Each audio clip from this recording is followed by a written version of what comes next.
Let's welcome our guests. She studied acting, and by the way, she's pretending to like me. So far, she's pretty good. Comedian Rosebud Baker. He's taught more young people than Barney the Purple Dinosaur. Columbia Professor of Linguistics and American Studies, John McWhorter.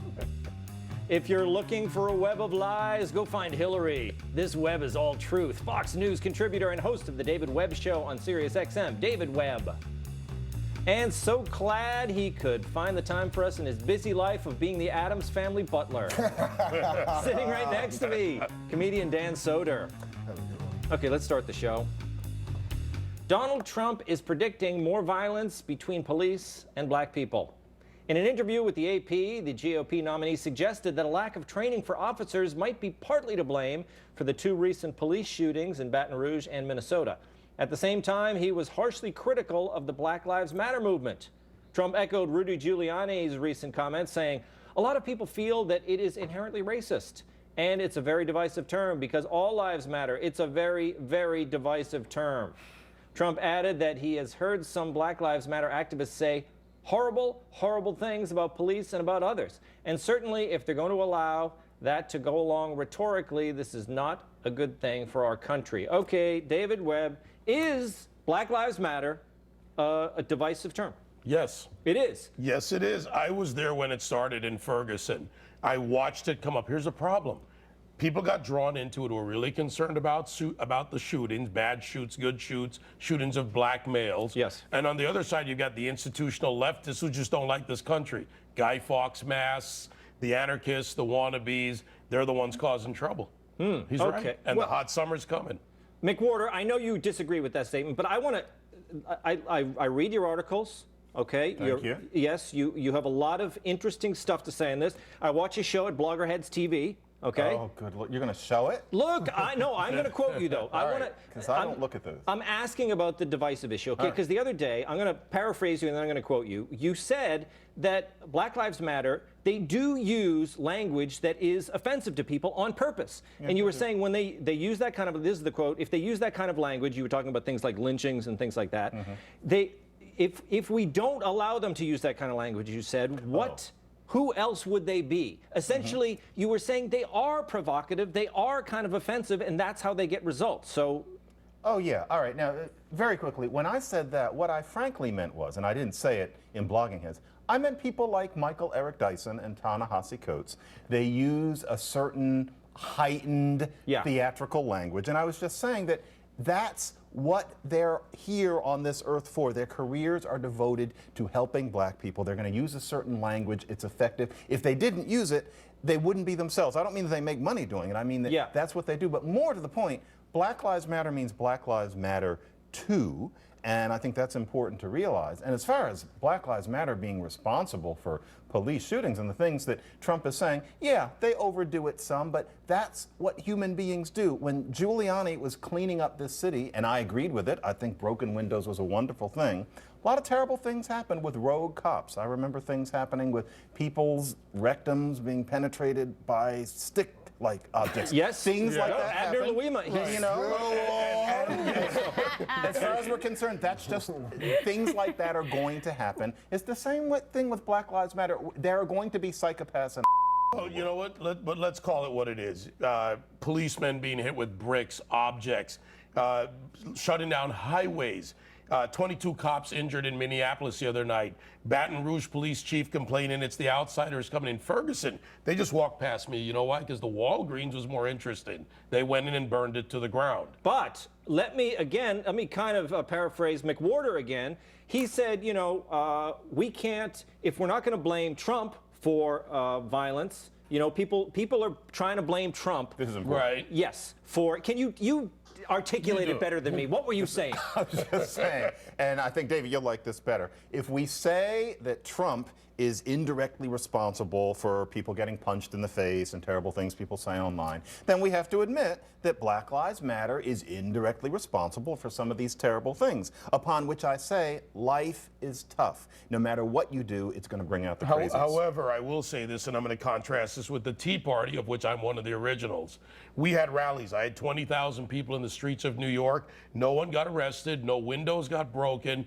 The amount of damage done by Black Lives Matter call it the people who are part of it, is significant versus any other movement, even Occupy Wall Street. When you compare and contrast them, thousands of Black Lives Matter activists have caused serious property damage and harm. Let me talk to some white people. No, I'm the whitest. Dan, why don't you disagree with us? You're Go going ahead. with the top white, the whitest guy. I look like Toast Man. Yeah, I think it's like, I think it is the outsiders affecting a movement that's trying to get positive change done, and you're getting all these outside influences that it is going to attract. It's like, in a lesser extent, it's like football fans. If you want to say all Raiders fans are going to riot and do all this stuff, it's like, no, it's specific people in the fan group. But a lot of them. It's a lot of them. Well, it can be a lot of them. What about Depends Philly on fans? Philly fans. It just goes on. But it's if they take out all of, especially the word use, you're going to nullify them and make them like a Walmart thing where it's not. That's not what they're trying to do. They're not a corporation. They're a group of people trying to make change. So I think, there are the outliers that are affecting this. I don't think basically represent what the movement means. Yeah. Even though they are causing a lot of trouble. Good. Makes sense. Rosebud. Yeah, I don't see how they're causing how Black Lives Matter as a movement is causing violence. Either maybe indirectly, I guess, but I don't know. A brick to the head, not very indirect. There are incidents, right? There are incidents, yeah. In the press, you hear about the peaceful rallies, but there are incidents. But I guess we're saying that we don't want to blame everybody. Obviously, there's outliers. Okay, let's discuss this. Meanwhile, 4 off-duty cops who were providing security at a WNBA game walked out after some players wore Black Lives Matter shirts during warm-ups. The T-shirts worn by members of the Minnesota Lynx said "Change starts with us" on the front and had the names of Philando Castile and Alton Sterling on the back, along with Dallas Police Shield and the Black Lives Matter slogan. The team issued a statement saying, "While our players' message mourned the loss of life due to last week's shootings, we respect the right of those individual officers to express their own beliefs in their own way." The president of the Minneapolis Police Federation said he commends the officers for leaving and that other cops told him they weren't going to work Lynx games either. He added, "They only have 4 officers working the event because the Lynx have such a pathetic draw." Oh. Wow. Very. He seems like a Trump man to me. What do you think, Soder? That guy's looking to start some stuff.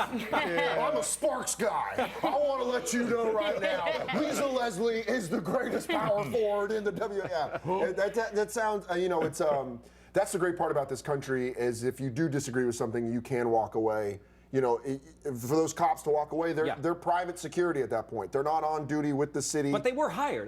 But they're hired. But again, it's a private contractor, so you can walk away if you disagree with something. And I think that's the thing that's being overlooked is if these police officers are so irritated by the Lynx players wearing Black Lives Matter shirts and they can walk away, then we need to realize that that's the great part about America, that you can just leave your job, or not leave your job, but walk away from something that would inherently make you very upset. Where, maybe other countries, they just have to stay and take it and just be like, now look at the shirt. And they're like, I don't want to look at the shirt. Yeah, exactly. Well, I think they said that they don't plan to wear the shirts again. That was kind of a one-time thing. But Rosebud, so did it all work out? Do you agree with the team's response, the police response? I think, like I said, I do support the Black Lives Matter movement, but in this case, I feel like the WNBA almost owes those cops a thank you, just because it's the last. I haven't heard of a headline about the WNBA in literally a decade. Yes. So I'm good for them. They got. Maybe they will. Yeah. Maybe they'll sell a few tickets. Yeah, they got right? some publicity. Yeah. John, the shirts actually didn't bother me much. They seemed what do we have on the front of those shirts? It was the quote was it was Change start. Yeah. Yeah. Change starts with us or something like that. It didn't seem like a confrontational shirt to me. How about you? No, it wasn't, but the cops are tired of being dumped on about this. And you know what? If we put ourselves in the minds of them, you can imagine how all this might feel. And it's time to blow this thing wide open. And to be quite honest, I'm about to do it because I've been doing some research. What bothers those cops is they feel like this is not racialized. They feel like these terrible sorts of things that happen to people like Philando Castile can also happen to white people. To be honest, I'm not big on the mainstream media conspiracy idea. There isn't one. But we're not hearing about the fact that these sorts of grisly stories happen to every bit as many white people as black. We just don't hear about it. And I've decided that it's time to start talking about it. It's time to present a list. I've asked in the media, where's the list? And a bunch of angry people write me with the list. I'm putting it out there. So because that's what's you're saying there bothering these is a cops. list? There is a beautiful list of people terrible things have happened to who are not black at all. And frankly, it never makes anything but the local papers. It's No, time for it that to doesn't get stop. the attention, but also, you know what? I didn't really know that until a few days ago. On parody, if you look at this, there's a police officer in Baldwin, Missouri, did a traffic stop. The perp got out of the car, fired 3 shots into the back of his head. Alton, I can't remember his last Sterling. name. Not Alton Sterling. This was in Baldwin, different. Missouri, Okay. this past weekend, and it severed his spinal cord, and his life is now, he's either a paraplegic or a quadriplegic for life. It was a traffic stop of a black man, 31 years old, who had a long felony record. So there's an issue with criminal justice and why some criminals are on the street. So it goes both ways, and I'm with you. There are bad cops. Good cops don't like bad cops, by the way. Right. Makes their lives tougher. TV show hosts don't like bad TV show hosts, unless they give your ratings better. Yeah, I don't know where I am in that one. But now. you don't like some. But cops don't like bad cops because it makes it very much harder for them to do their jobs. So they want that gone, and bad shoots should be dealt with. We have a process for that. What we don't have is a process where violence, destruction of property is part of your First Amendment rights. Those are crimes. Okay. Well, moving on. It is now time for. Sometimes when an actor or musician spouts off on politics, we say, shut up! What do you know? You may be talented in one area, but it doesn't give you any insight into public policy. But when a scientist talks politics, we usually sit up and listen. I mean, they're scientists. They're smart, right? But I think being qualified in science doesn't make your political opinions any more valid than that of, say, Matt Damon. And what do you know? Guess who agrees with me? Some guy at Slate. Jeffrey Guin says a nation ruled by science is a terrible idea. He uses as an example this tweet by Neil deGrasse Tyson. Earth needs a virtual country, rationalia, with a one-line constitution. All policy shall be based on the weight of evidence. Guin admits Tyson is smart, but says he's wrong for 2 good reasons. First, experts usually don't know nearly as much as they think they do. And second, science has no business telling people how to live. It's true, slavery was once based on science, as was eugenics. But what defeated these ideas before science got around to changing its mind? The moral philosophy of mostly religious people. You may effing love science, but it doesn't love you back. It's amoral.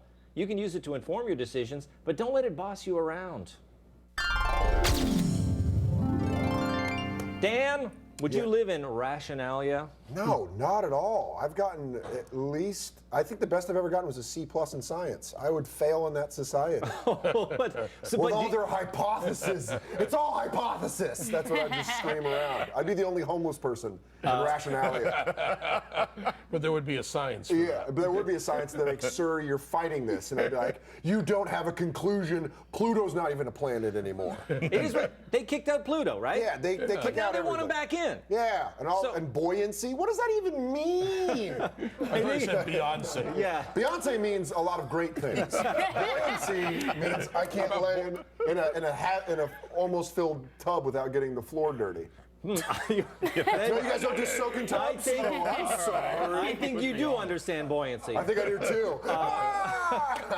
David, do you agree with Neil deGrasse Tyson? Should we live in rationalia? You know, I love his series on the cosmos, but come on, really? What's a world without politicians, dishonest, lying, asking for our vote, breaking us promises, and never keeping them? This is great. Why would I want to leave all of that and go to rationalia? Boo! I bet they Yeah, have I'm a with real them. terrible college football team. Boo! Yeah. But isn't that what we hear all the time? Rosebud, we hear politicians say we need to listen to the scientists. Like politicians are looking to the scientists. Yeah, but we're not listening to politicians anyway, so it doesn't. Who cares? I mean, I couldn't live there.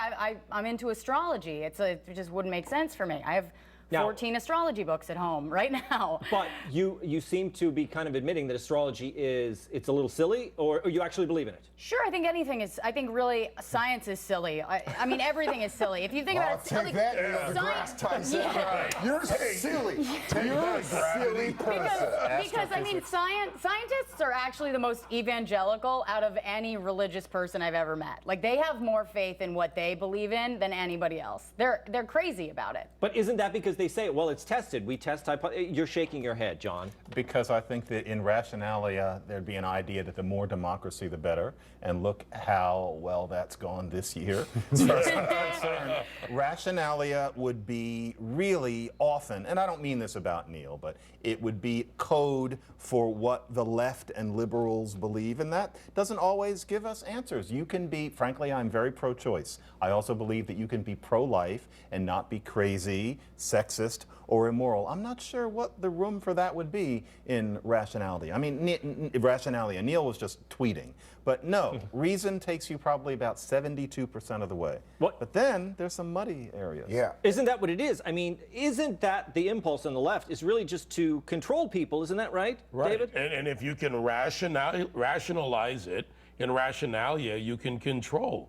I like that element of not having control, of having to think things through. Gravity works, we've got that. We're not the center of the universe. But there's a human We've part. got that, but there's a human part to this, and I agree, we need that. It's the creative part. Yeah. You know, But what if happens we- when astrophysics or astrology meets creative thought? You get a great painting or a Picasso. I mean, And I'm imagining. astrology is all creative thought, pretty much. And I'm just imagining how terrible the comedy clubs in Rationalia would be. That's not right. That's not rational. That's not You're like, funny. I'm going through a breakup. I don't need rationale. I am going from my heart right now. E equals MC squared and F equals MA. And if you don't get that, That would be the comedy. No, I cry when the wind blows too hard. It wouldn't work. Coming up, why are Pokemon showing up at war memorials? It better be to pay their respects. We investigate after the break.